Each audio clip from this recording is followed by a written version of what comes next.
আসসালামু আলাইকুম। আজকে আমাদের জন্য ঈদের চেয়েও বেশি আনন্দ, কেননা স্বৈরাচারী সরকার আমাদের পতন হয়েছে এবং এমনকি আমরা এখন স্বাধীন, আমরা স্বাধীন বাংলাদেশি, আমরা গর্ব করে স্বাধীন বাংলাদেশি। এমনকি কিছু কুত্তা লিগ আছে যারা চিলাই তো তাদের পতন হয়েছে।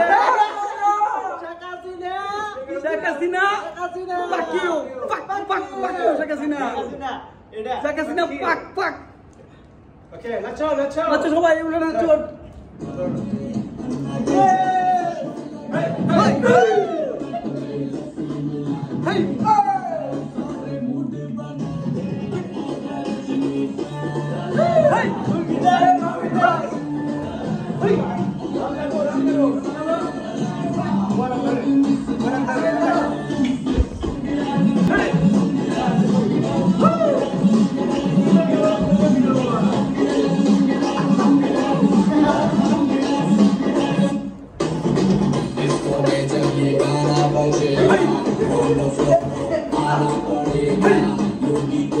उठाना पड़ेगा, सबको करके दिखाना पड़ेगा।